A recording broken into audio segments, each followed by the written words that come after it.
हाय friends, मी Mayuri Jadhav, Mayuri's food and travel ह्या चॅनलमध्ये आपलं स्वागत आहे। आज आपण बनवतोय एकदम झणझणीत आणि एकदम सोप्या पद्धतीने मटन पुलाव। तर मटन पुलाव बनवायची सामग्री आहे, मी 1 वाटी बासमती तांदूळ घेतले, कोणते पण घेऊ शकतात। मटन, तेजपान, इलायची, 2 कांदे मी त्यांना भाजून घेतले होते आणि 2 टमाटे पण भाजून घेतले। आपण त्याचे मसाला करणार आहेत।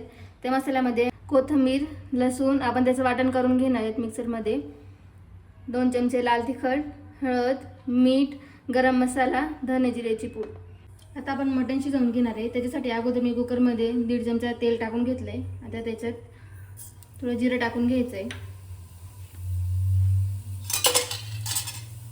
आणि आता आपण त्याच्यात जे मटण होतं ते टाकून घ्यायचंय।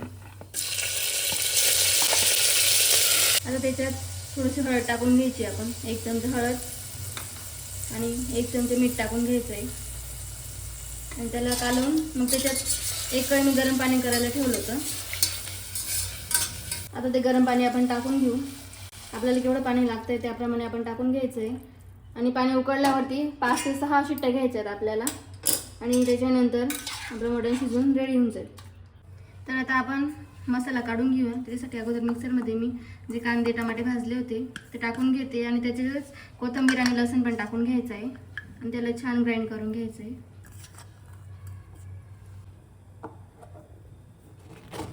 आता आपला मसाला असा बारीक वाटून झालाय। तर आता आपण मटन पुलाव बनवायचं चालू करू। त्याच्यासाठी अगोदर मी कुकरमध्ये 1.5 चमचा तेल टाकून घेतलंय। आता जो आपण मसाला केला होता तो टाकून घ्यायचा आणि त्याला एकदम असं त्याचं पाणी सगळं चाललं गेलं असं तोपर्यंत त्याला चांगलं असं भाजून घ्यायचं त्या मसाल्याला तेलामध्ये। आता आपला मसाला छान परतवून झालाय। आता त्याच्यामध्ये आपण तेजपान आणि इलायची टाकून द्यायची आहे आणि आता आपण त्याचे सगळे आपले मसाले टाकून देऊ। गरम मसाला, हळद आणि लाल तिखट आपल्याला जेवढं पाहिजे त्या पद्धतीने टाकून द्यायचं आणि धने जिऱ्याची पूड पण लगेच टाकून द्यायची आणि मसाला छान परतवून झाल्यावरती त्याच्यात आपले तांदूळ टाकून द्यायचे।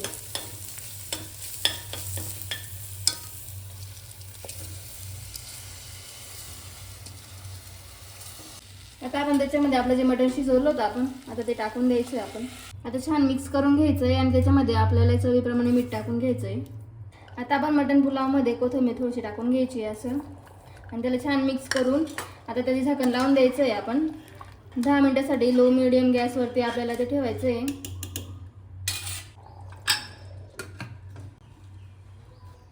आता आपला मटन पुलाव बनवून तयार झालाय। बघू शकता तुम्ही किती छान पद्धतीने एकदम मोकळा एकदम छान झालाय तो। आता आपण त्याला सर्व करून घेऊया। वास एकदम छान येतोय, त्याचा सुगंध अगदी छान येतोय। तर फ्रेंड्स, आपला मटन पुलाव बनवून तयार झाला आहे। तुम्ही बघितलं आपण किती सोप्या पद्धतीने बनवला, एकदम छान झणझणीत असा मटन पुलाव बनवून तयार झालेला आहे। तुम्ही पण तुमच्या घरी नक्की करून बघा आणि मला कमेंटमध्ये नक्की सांगा की तुम्हाला मटन पुलाव कसा वाटला। मयुरीज फूड अँड ट्रॅव्हल ह्या चॅनलला लाईक, शेअर, सबस्क्राईब करायला विसरू नका आणि कमेंट नक्की करा। Thank you, bye.